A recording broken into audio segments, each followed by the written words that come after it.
നമസ്കാരം പ്രിയപ്പെട്ടവരെ, ഏവർക്കും മുരളി നിലനാട് നോവൽസിലേക്ക് ഹൃദ്യമായ സ്വാഗതം. മുരളി നിലനാട് എഴുതിയ പ്രേമപൂജ തുടരുന്നു. അവതരണം രാജീവ് വെഞ്ഞാറമൂട്. ക്ഷീണിതയായി ഡോക്ടർ ഇന്ദുലേഖ കൺസൾട്ടിംഗ് റൂമിലെ കസേരയിൽ വന്നിരുന്നു. ഫ്ലാസ്കിൽ നിന്ന് ഒരു കപ്പ് ചൂട് ചായ പകർന്ന് നഴ്സ് ടേബിളിൽ വെച്ചു. എത്ര അപ്പോയിന്റ്മെന്റ് ഉണ്ട് ജിഷ? ഒന്ന് ചായ മുത്തിയിട്ട് ഇന്ദുലേഖ ചോദിച്ചു. 16 പേരുണ്ട് മാഡം. ഇന്നൊന്നും നടുനിവർക്കാനാവില്ല.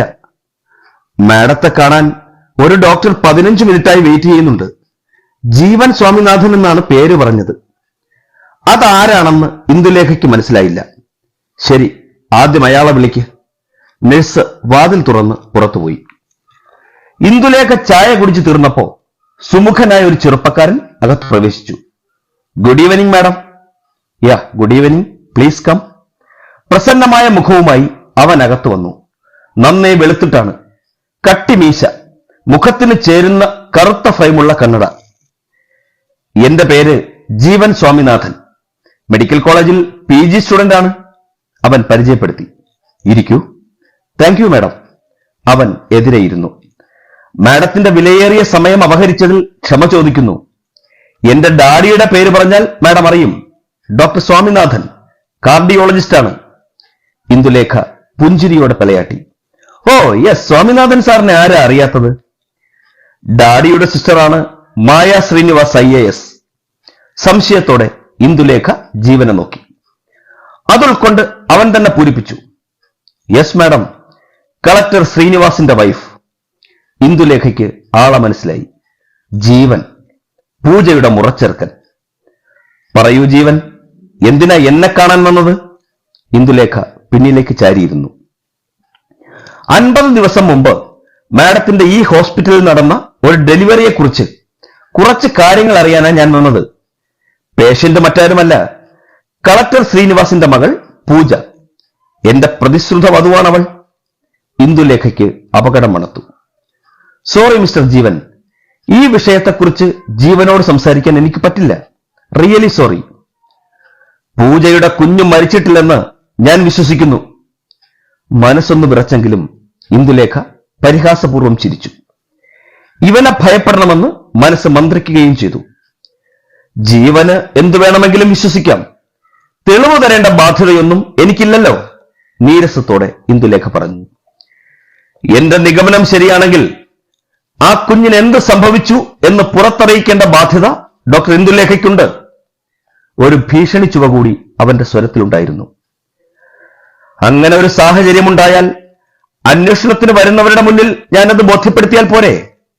30 വർഷമായി ഞാൻ പ്രാക്ടീസ് തുടങ്ങിയിട്ട്, ഈ ഹോസ്പിറ്റൽ തുടങ്ങിയിട്ട് 13 വർഷവും. ജീവൻ PG ചെയ്തു തുടങ്ങിയിട്ടേ ഉള്ളൂ. മാഡത്തെ ചൊടിപ്പിക്കാൻ പറഞ്ഞതല്ല ഞാൻ. പ്രസവത്തോടെ കുഞ്ഞു മരിച്ചുപോയെന്ന് പറഞ്ഞാൽ വിശ്വസിക്കാൻ പ്രയാസമാണ് ഡോക്ടർ. കാരണം അവൾ അവിവാഹിതയായിരുന്നു. കഷ്ടിച്ച് 18 വയസ്സ് മാത്രം തികഞ്ഞ പെൺകുട്ടി. ഒരു ഭാവി ജീവിതം അവൾക്ക് മുന്നിലുണ്ട്. ഒരു പിതാവിന്റെ റിക്വസ്റ്റ് മനസ്സിലുമുള്ള ഒരു ഡോക്ടർ ചെവിക്കൊള്ളാതിരിക്കില്ല. ഡെലിവറിയുടെ കാര്യം മൂടി വച്ചിരിക്കുകയാണ് അവളുടെ ഡാഡി. കുറച്ച് ബുദ്ധിയുള്ള ആർക്കും ഊഹിച്ചുകൂടെ മാഡം എന്താണ് സംഭവിച്ചതെന്ന്? ജീവൻ ചിരിച്ചു. ഒന്നുകിൽ കുഞ്ഞു മരിച്ചുപോയെന്ന് ശ്രീനി അങ്കിൾ എന്നോട് കളവ് പറഞ്ഞു, അല്ലെങ്കിൽ അങ്ങനെ തെറ്റിദ്ധരിപ്പിച്ചിരിക്കുന്നു. രണ്ടാമത് പറഞ്ഞതിനാണ് സാധ്യതയെങ്കിൽ അതിൽ മുഖ്യ പങ്കുവഹിച്ചിരിക്കുന്നത് മാഡമാണ്. ഇന്ദുലേഖയുടെ മുഖം ചുവന്നു. ഡോക്ടർ സ്വാമിനാഥന്റെ മകനാണെന്ന ഒറ്റ പരിഗണന വെച്ചാണ് ഇയാൾ ഇത്രയും നേരം എന്റെ മുന്നിൽ ഇരുന്നത്. ഇയാൾക്ക് എന്തൊക്കെ ചെയ്യാമോ അതൊക്കെ ചെയ്തോളൂ. എന്നെ കാണാൻ ഉച്ച മുതൽ വന്ന പേഷ്യൻസ് പുറത്തിരിക്കുകയാണ്. Sorry madam. ജീവൻ എഴുന്നേറ്റു. ഹോസ്പിറ്റൽ റെക്കോർഡ്സിൽ പൂജയുടെ കുഞ്ഞു മരിച്ചുപോയെന്ന് വരുത്തി തീർക്കാൻ ഡോക്ടർക്ക് കഴിയും. നിയമപരിരക്ഷയും അതിനുണ്ടാകും. ഡോക്ടർക്ക് ആരെയും ഭയപ്പെടുകയും വേണ്ട. മാഡം സേഫാണ്. പക്ഷേ ഞാൻ ഉറച്ചു വിശ്വസിക്കുന്നു പൂജയുടെ കുഞ്ഞു മരിച്ചിട്ടില്ലെന്ന്. അവളും ഡോക്ടറും ചേർന്നുള്ള ഒത്തുകളിയാണ് നടന്നിട്ടുള്ളത്. ആ കുഞ്ഞിനെ എനിക്ക് കണ്ടെത്തിയേ തീരൂ. ജീവന്റെ ഇനിയുള്ള ജീവിതത്തിന്റെ വിലയാണ് ആ കുഞ്ഞ്. ജീവൻ വാതിൽക്കലേക്ക് നടന്നു നീങ്ങുന്നത് ആശങ്കയോടെ ഇന്ദുലേഖ നോക്കിയിരുന്നു. വാതിൽ തുറക്കുന്നതിന് മുമ്പ് ലോക്കിൽ കൈവച്ച് അവൻ തിരിഞ്ഞു നിന്നു. വീണ്ടും നമ്മൾ കാണേണ്ടി വരും. അന്നേരം എന്റെ മുന്നിൽ നിങ്ങൾക്ക് പലതും തുറന്ന് സമ്മതിക്കേണ്ടി വരും. പറഞ്ഞിട്ട് പോകുന്നത് ജീവൻ സ്വാമിനാഥനാണ്. വാതിൽ വലിച്ചു തുറന്ന് അവൻ പുറത്തിറങ്ങി. അവൻ അങ്ങേയറ്റം അപകടകാരിയാണെന്ന് ഇന്ദുലേഖയ്ക്ക് കൂടുതൽ ഉറപ്പായി. പുറത്തിറങ്ങിയ ജീവന് പിന്നിൽ വാതിലടഞ്ഞു. വാതിലിനടുത്തായി ടേബിളിന് പിന്നാലെ കസേരയിലിരുന്ന നഴ്സ് അവനെ നോക്കി പുഞ്ചിരിയോടെ എഴുന്നേറ്റു. ജീവൻ മനോഹരമായ ഒരു ചിരി അവൾക്ക് സമ്മാനിച്ചു. I am doctor Jeevan Swaminathan. Your name please? Jisha. അവളുടെ മുഖം പ്രസന്നമായി. Very nice name. Bye. See you Jisha. അവളുടെ മുഖത്ത് വിസ്മയം നിറഞ്ഞു നിന്നു. വശ്യമായ ഒരു ചിരിയോടെ ജീവൻ നടന്നുപോയി. മണിമംഗലം ഗേറ്റിലേക്ക് ഒരു കാർ തലനീട്ടി വരുന്നത് ആദി കണ്ടു. മുറ്റത്ത് കയറി വന്ന കാർ മാവിൻ ചോട്ടിൽ നിന്നു. അവൻ നോക്കി നിൽക്കെ പൂജ കാറിൽ നിന്നിറങ്ങി. തനിച്ചാണ് അവൾ വന്നിരിക്കുന്നത്. അവൾ കയറി വരുമ്പോ ആത്മജ പൂമുഖത്തേക്ക് വന്നു. സഹതാപം വളർത്തുന്ന ഒരു ചിരി പൂജയിലുണ്ടായി. പൂജയെ ഒന്ന് കാണണമെന്ന് കരുതിയതായിരുന്നു ഞാൻ. അന്നത്തെ സംഭവം കുട്ടിയുടെ മനസ്സ് വേദനിപ്പിച്ചിട്ടുണ്ടെന്ന് എനിക്കറിയാം, ആമി പറഞ്ഞു. പൂജയുടെ നോട്ടം നിലത്ത് കിടന്ന് കളിക്കുന്ന കുഞ്ഞിലായിരുന്നു. ഓ, ഞാനത് മറന്നു കളഞ്ഞു ആമി ചേച്ചി. അവൾ കുഞ്ഞിന്റെ അടുത്ത് ചെന്നിരുന്നു. അവന്റെ നോട്ടം അവളിൽ വീണു. പൂജ കുഞ്ഞിന്റെ കയ്യിൽ പിടിച്ചു. ഒരു വൈദ്യുത സ്പർശം ഉടലിലൂടെ കടന്നുപോയ അനുഭവം അവളിലുണ്ടായി. മോനെ, പൂജ വാത്സല്യത്തോടെ വിളിച്ചു. ആദിയുടെ കാതിൽ വീണത് അതൊരു ഗദ്ഗതമായിട്ടായിരുന്നു. അമ്മ വന്നടാ മോനെ, അവൾ മൗനം പറഞ്ഞു. അവൻ മറുവശത്തേക്ക് കമിഴ്ന്നപ്പോ കിടത്തിയിരുന്ന ഷീറ്റിന് പുറത്തുപോയി. തല ഉയർത്തിപ്പിടിച്ചപ്പോ പൂജ വിസ്മയിച്ചുപോയി. കമിഴ്ന്നു തുടങ്ങിയോ? ആ, അവനിപ്പം അങ്ങറ്റം ഇങ്ങറ്റം നീന്തിപ്പോകും. എഴുന്നേറ്റിരിക്കാനുള്ള ചിന്തയിലാ. ആത്മജ ചെന്ന് കുഞ്ഞിനെ എടുത്ത് നേരെ കിടത്തി. പൂജ ഇരിക്ക്.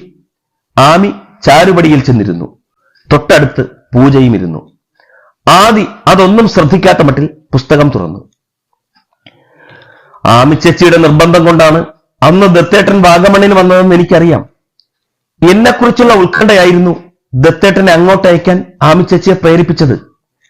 മനസ്സില്ലാ മനസ്സോടെയാണ് ദത്തേട്ടൻ വന്നതെന്ന് എന്നോട് ആദി പറഞ്ഞു. ആദി മിണ്ടാതെയിരുന്നു. അവൾ ഉന്നം വയ്ക്കുന്നത് എന്തിലേക്കാണെന്ന് മാത്രം അവന് മനസ്സിലായില്ല. ആമി നിശ്വസിച്ചു. പൂജ പറഞ്ഞത് ശരിയാണ്. എന്റെ കുഞ്ഞ് നഷ്ടപ്പെട്ടതിനേക്കാൾ ഞാനിപ്പോ വേദനിക്കുന്നത് ആമിച്ചേച്ചിയെ ഓർത്ത. എന്റെ കുഞ്ഞിനെ നഷ്ടപ്പെട്ടതിൽ ഉള്ളുകൊണ്ട് സന്തോഷിക്കുന്നവരാ എന്റെ ഡാഡിയും മമ്മിയും. അവരെ കുറ്റം പറഞ്ഞിട്ട് കാര്യമില്ലല്ലോ. ആ വിധി ഞാനും ഇപ്പോ അംഗീകരിച്ചു. പൂജയ്ക്ക് ഇനിയൊരു ജീവിതമുണ്ട്. കുട്ടിയുടെ ജീവിതത്തിൽ സംഭവിച്ചതൊക്കെ മറക്കാവുന്ന കാര്യങ്ങളാണ്. പൂജ ചിരിച്ചു. സത്യത്തിൽ ഞാൻ ഇവിടെ വരുന്നത് എന്തിനാണെന്ന് ആമിച്ചേച്ചിക്കറിയോ? ആമിച്ചേച്ചിയെ കാണാൻ വേണ്ടി മാത്രമാണ്. കുറെ നേരം ആമിച്ചേച്ചിയുടെ അടുത്തിരിക്കുമ്പോ മനസ്സിന് കിട്ടുന്ന സുഖം എത്ര വലുതാണെന്നോ. അവൾ പറയുന്നത് പച്ചക്കള്ളമാണെന്ന് ആദിക്ക് തോന്നി. വിവാഹത്തെപ്പറ്റി പറഞ്ഞത് സത്യമാണെന്ന് തോന്നുന്നു. സ്വാതി പറഞ്ഞ പോലൊരു വാക്ക് ആമിച്ചേച്ചി എന്നോട് പറഞ്ഞിരുന്നെങ്കിൽ ഞാൻ ആത്മഹത്യ ചെയ്യുമായിരുന്നു. ഒരു പരിഭ്രമം ആമിയിലുണ്ടായി. അത്രയ്ക്ക് കുറ്റബോധം എന്റെ മനസ്സിലുണ്ട്. പൂജ അക്കാര്യത്തിൽ തെറ്റൊന്നും ചെയ്തിട്ടില്ലെന്ന് വിശ്വസിക്കേ. വീണ്ടും പൂജ മിഴിയൊപ്പി. ഒരപേക്ഷയുണ്ട്. ആമിച്ചേച്ചിയുടെ ജീവിതത്തിൽ നിന്ന് എന്നെ ഒഴിവാക്കി നിർത്തരുത്. ആദിയെപ്പോലെ എന്നെയും കാണണം. മറ്റുള്ളവർ എന്തു പറഞ്ഞാലും എന്നെ വെറുക്കരുത്. ആമിച്ചേച്ചി വെറുത്താൽ എനിക്ക് സഹിക്കാനാവില്ല. പൂജ ചുണ്ടുകൾ കടിച്ച് സങ്കടമമർത്തി. ആമി ഉലഞ്ഞുപോയി. ഇല്ല, പൂജയെ ഞാൻ എന്റെ കൂടപ്പിറപ്പായിട്ട് തന്നെയല്ലേ കണ്ടത്. ആമി അവളെ ചുമലോട് ചേർത്ത് പിടിച്ചു. ആമി അവിടെ നിന്ന് എഴുന്നേറ്റുപോയി. കുട്ടിക്ക് എന്താ പറ്റിയത്, ഇത്ര ഇമോഷണൽ ആവാൻ? ആമി ചോദിച്ചു. പൂജ വിതുമ്പിക്കരഞ്ഞു. മോൾക്ക് എപ്പോ വേണമെങ്കിലും ഇവിടെ വരാം. ഇനി ആരും എന്റെ മുന്നിൽ വെച്ച് ഒരു കുത്തുവാക്കും പറയില്ല.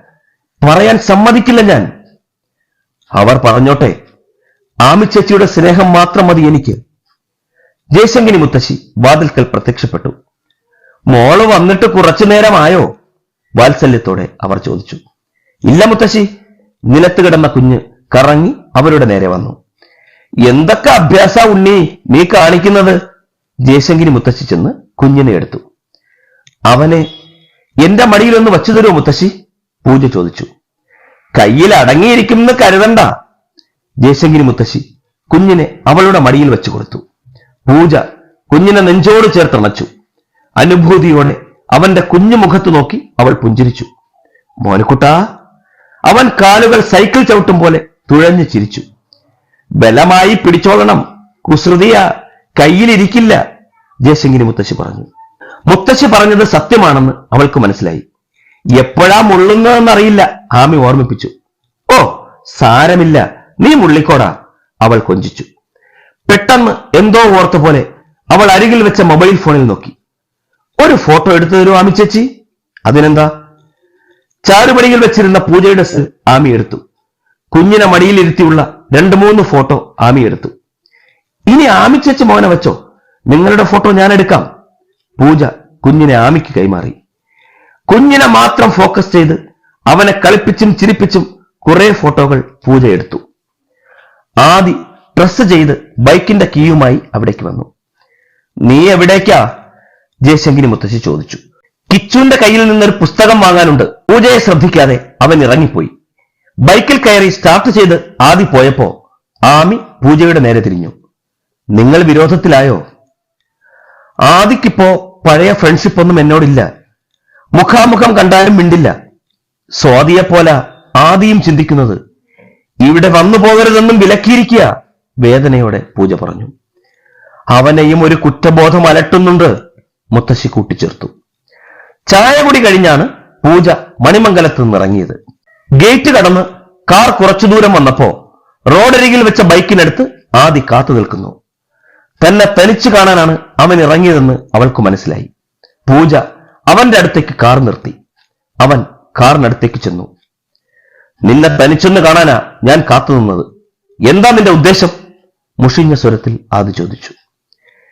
എനിക്ക് ഗൂഢമായ ലക്ഷ്യങ്ങളൊന്നുമില്ലാതെ, ആർക്കും ഒരു പ്രശ്നവും ഉണ്ടാക്കാതെ എന്റെ കുഞ്ഞിനെ വല്ലപ്പോഴും വന്നൊന്ന് കാണുന്നതിൽ ആദി തെറ്റ് കാണരുത്, അപേക്ഷ പോലെയാണ് അവൾ പറഞ്ഞത്. നീ കുഞ്ഞിന്റെ ഫോട്ടോ എടുക്കുന്നതൊക്കെ ഞാൻ കണ്ടു. പൂജ, നീ സ്വമനസാല പറഞ്ഞിട്ടാണ് ഞാൻ ഇതിന് സമ്മതിച്ചത്. ഇനിയൊരു ദുരന്തം കാണാനുള്ള കരുത്തെനിക്കില്ല. പരീക്ഷിക്കരുത്, യാചനയാ. സ്ഫടികത്തിൽ വീണ് തെറിച്ചുപോയ വെള്ളം പോലെയാണ് ആ വാക്കുകൾ അവൾ കേട്ടുകളഞ്ഞത്. ജീവേട്ടൻ ആരാണെന്ന് എന്നെക്കാൾ നന്നായി ആദിക്കറിയാമല്ലോ. ജീവേട്ടനോട് ഞാൻ എല്ലാം പറഞ്ഞ് അവസാനിപ്പിച്ചു. ഡാഡിയും മമ്മിയും സ്വാമിനാഥൻ അങ്കിളിനോടും കാര്യങ്ങൾ തുറന്നു സംസാരിച്ചു. ആ ചാപ്റ്റർ ക്ലോസ് ചെയ്തു. കണിശതയുള്ള വാക്കുകളായിരുന്നു അവളുടേത്. നമ്മൾ തമ്മിൽ അകൽച്ചയിലാണെന്നാ ഞാൻ മുത്തശ്ശിയോട് പറഞ്ഞിരിക്കുന്നത്. അവനൊന്നും പറഞ്ഞില്ല. ഇനി എനിക്ക് പോകാമല്ലോ? ആദി തലയാട്ടി. സിയോ ആദി, സിയോ. അവൾ കാർ മുന്നോട്ടെടുത്തു. റോഡിന്റെ അങ്ങേയറ്റത്ത് മറയുന്നത് വരെ ആദി നോക്കി നിന്നു.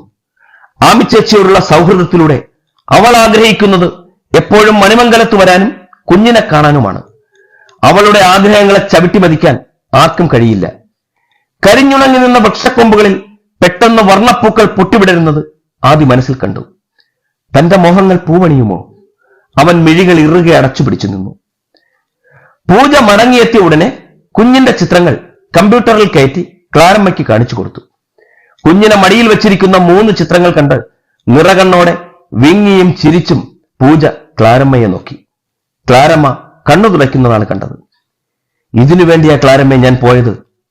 കുഞ്ഞു മാത്രമുള്ള ചിത്രങ്ങളും അവൾ ക്ലാരമ്മയെ കാണിച്ചു. പാവം, ആമിച്ചേച്ചി കരുതിയത് ചിത്രത്തിൽ അവർ കൂടിയുണ്ടെന്നാണ്. അനിഷ്ടമൊന്നും കാണിച്ചില്ലേ മോളെ? ഞാൻ നന്നായി പ്രിപ്പയർ ചെയ്തല്ലേ പോയത്. അതിൽ ആമിയെ വീഴ്ത്താൻ എനിക്ക് കഴിഞ്ഞു. ആദിക്കും ചില ഡൗട്ട്സ് ഉണ്ടായിരുന്നു, അതും ക്ലിയർ ചെയ്തു, പൂജ ചിരിച്ചു. അവരെ മാത്രമല്ല, ഡാഡിയെയും മമ്മിയെയും കൂടി മോള് പറ്റിക്കുവാന്ന് നല്ല ബോധം വേണം. മോളുടെ മനസ്സിൽ എന്നതാണെന്ന് അവർ അറിഞ്ഞാൽ ആ നിമിഷം ജീവനുമായുള്ള വിവാഹം ഉറപ്പിക്കും. മോൾക്ക് ആദിയോടാണ് ഇഷ്ടമെന്ന് അറിഞ്ഞിട്ടാണ് അവർ ജീവനെ ഒഴിവാക്കാൻ തയ്യാറായത്. എനിക്കത് അറിയില്ലേ ക്ലാരമ്മേ? ആദിയും മോളും തമ്മിൽ അടുപ്പമുണ്ടെന്ന് അവർക്ക് തോന്നലുണ്ടാക്കണം. അവരെ കൊണ്ട് വിശ്വസിപ്പിക്കണം. അതിനുവേണ്ട നീക്കങ്ങൾ ചെയ്യണം. ക്ലാരമ്മ പറയുന്നത് സത്യമാണെന്ന് പൂജയ്ക്കും തോന്നി. സിവിൽ സർവീസ് പരീക്ഷ എഴുതുന്നത് വരെ ഡാഡി വിവാഹത്തെക്കുറിച്ച് ഒരക്ഷരം ശബ്ദിക്കില്ല. അതുവരെ അവരുടെ മുന്നിൽ ആദിയെ ഉയർത്തിക്കാട്ടണം. ഡാഡിയും മമ്മിയുമുള്ള ദിവസം ആദ്യം ഇങ്ങോട്ട് ക്ഷണിക്കണം. അവരുടെ മുന്നിൽ വെച്ച് വലിയ ഇന്റിമസി കാണിക്കണം. പൂജ മനസ്സിലുറച്ചു. ക്ലാരമ്മയുടെ മനസ്സ് സഞ്ചരിച്ചത് മറ്റൊരു വഴിക്കായിരുന്നു. ഒരിഷ്ടം പൂജയ്ക്ക് ആദിയോട് തോന്നിയെങ്കിൽ, ഒരു കുഞ്ഞിന്റെ പേരിൽ അവളുടെ ജീവിതം ഇരുളടഞ്ഞു പോകരുതെന്ന് മാതാവിനെ മനസ്സിലുറപ്പിച്ച് ക്ലാരമ്മ പ്രാർത്ഥിച്ചു. കമ്പ്യൂട്ടർ ഡിസ്പ്ലേയിൽ ഉണ്ണിദത്തൻ പുഞ്ചിരിച്ചു നിന്നു. പ്രിയപ്പെട്ടവരെ, ആകാംക്ഷഭരിതമായ പ്രേമപൂജ അടുത്ത ലക്കത്തിൽ തുടരും. ഈ കഥയെക്കുറിച്ചുള്ള നിങ്ങളുടെ വിലയേറിയ അഭിപ്രായങ്ങളും നിർദ്ദേശങ്ങളും കമന്റ് ബോക്സിൽ രേഖപ്പെടുത്തി ഞങ്ങളെ അറിയിക്കുക. മുരളി നിലനാട് നോവൽസിനു വേണ്ടി സ്നേഹപൂർവ്വം രാജീവ് വെഞ്ഞാറമൂട്.